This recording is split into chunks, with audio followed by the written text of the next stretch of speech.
I'm outside in an AMG, right outside, TT, two-turn baby girl, you know me. Oh, that song's stuck in my head, man.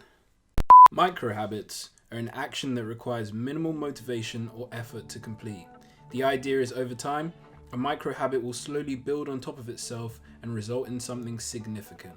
Alright, so for the past 7 days, I've been trying out microhabits, and as it just said in that definition, a microhabit is something so small, insignificant, but over time, you can feel like it can make a big difference and become a bigger thing. So essentially, I was reading about some articles on Medium, just trying to see what information I could give to you guys and make a video out of, and I came across this article about microhabits, and it was like 20 microhabits that you should incorporate into your life right now. But essentially, I read a few other articles and I picked out some microhabits I thought I'd try for a week. So I've had my microhabits on this post-it note that's been sitting on my monitor on my desk like the whole week, but I've also been tracking them on a habit tracker, but not all of them, only a few. So reading them off is having a glass of water thirsty. Ugh. What? Having a glass of water first thing in the morning, journaling at the end of the day, spending 5 minutes just in silence without anything else, or meditating, being my own hero, so imagining myself as a hero, what my hero would do, and saying like positive mantras throughout the day, and also recapping on the tasks that I do, and calling a friend or a family member every day, and flossing, because yes, I was not flossing every day beforehand. Don't look at me like you were. So for the rest of this video, I'm just going to run through how I felt these microhabits went. I did manage to do all 8 every day, and the first most significant one, because it was the starter, was a morning glass of water. So usually I don't actually drink that much water throughout the day. When I went back home for Christmas, I started drinking at least 1 liter of water before I'd let myself drink any other liquid, no matter how much water there is in there, like a green tea maybe, or squash in the water. And that was really working for me, and it was simple. But now I've come back to uni, I'm not really drinking all that much water. So a glass of water at the start of the day, maybe like 300 ml, and it's just a good way. It's hydrating as well, because sleep can be dehydrating. You know, sometimes I'll be sweating during the middle of the night, and then I'll wake up and just chill, and I'll be like, oh yeah, this is totally fine. It will be totally fine until I'm crying on the floor because of the kidney stones that are massive and have formed in my kidneys. But yeah, it felt good. I always love a good bit of water, and just leaving it out on the side of my desk waiting for me was a good way for it to cool down as well. Cold glass of water, tasted nice, and it was a nice way to start the day.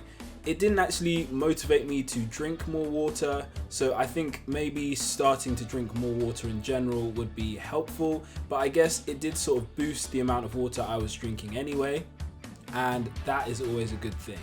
So then on to spending 5 minutes just in silence, doing nothing. At the start of this, it was like, oh my gosh, how long is 5 minutes? How could it ever be this long? But really, I got into it after speaking to one of my friends during one of the days. She suggested that I should download Calm, because I was talking about LeBron James as one of my heroes, and I did one of his meditation sessions, and I thought that was pretty good. Just slowing down, you realize that 5 minutes is actually a lot of time, and it's a good time to just reflect, and it slows down your thoughts. Anything that you maybe might have forgotten about as well, forgotten to write down, will usually come back, because you're literally sitting there in silence, not on phones, not in front of screens, just take a seat, take in the room, take in yourself, and it's just so relaxing, calming. So I recommend that one. Try that one out for yourself. I guess it could become an everyday thing for me, just sitting about doing nothing. Hold on. So I lumped together mantras and being your own hero because they're basically more of the same thing. They're just a way to motivate you forward. Being your own hero is like you're in a certain situation, what would your hero do? You know, I was balling today, as I do every Sunday now, and yeah, I was like, what would LeBron do in this situation? And I won the game, not because I thought about what LeBron would do specifically, but because I'm the better player. But that's a different story. Anyway, I still did think about it. And also in terms of resilience and just pushing forward, it's like, if you come to a problem and you don't know what to do, think about someone who you admire, who you look up to. What would they do in that situation? And it can really help you work through it.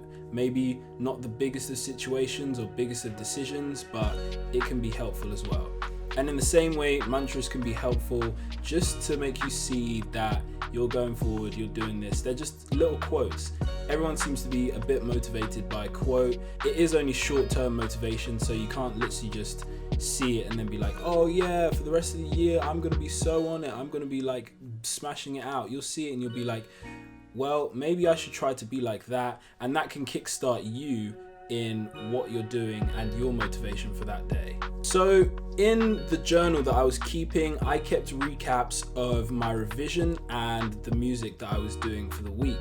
And that was really good to see my thoughts and feelings about what I was doing. I could see on some days where I thought that I could have been putting in more effort, or maybe there was a certain thing I focused on that I could have focused on more, and I just write it in, because I was doing 2 hours of revision and music this week. So I'd write it in the session 1, I'd be like, this happened, maybe in session 2 I'll do this. And it was a really good way to just get my thoughts out on paper and just feel what I felt and just know it, so that I wouldn't just forget and be like, oh yeah, let me impulsively do this thing now. I'd actually focus on my weaknesses maybe, or an area that just I needed to bring up a little bit. I think that also might be one that I will keep. Maybe not in a whole journal form. Maybe I'll just take down a little note and I'll be like, this is what I think I need to focus on when I get into my second session. Usually I split my time into 2 sessions so that there's just a bit of a break, and not just maybe 1.5 hours to 2 hours of straight work, because people who do that, you're crazy. You are crazy. So I don't really call my friends all that much. I'll just message them and be like, yo, how you been? And then we have a catch up on Messenger and we'll just speak about our lives there. But this week, having it so that I had to call a friend every day was a really nice way to get some good conversations flowing, and yeah, just catch up on things that you wouldn't normally just be catching up on if you were just chatting to them over a messaging app. Like, it was a nice way you could see their hear their feelings and their emotion in their voice, and it was just a nice warming feeling. I also called my mum a few times. I usually only call her like once, twice a week. Called her a few more times actually, and she called me, and that was nice.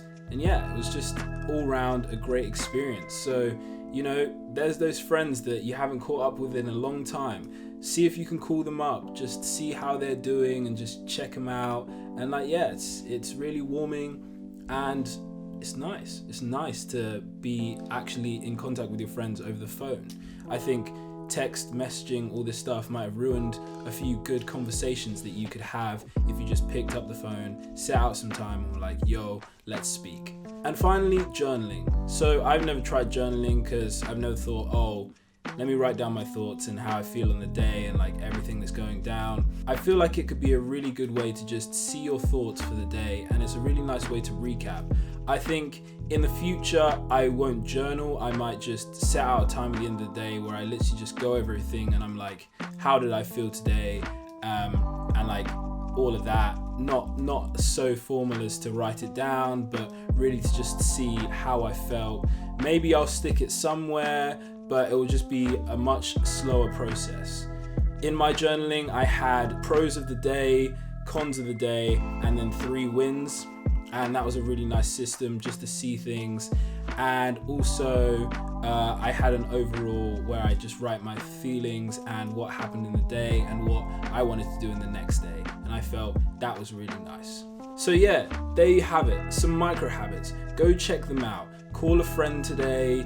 Journal, see how you feel, recap on all your tasks. That can really help you, especially in learning as well. It can help you to build on what you know.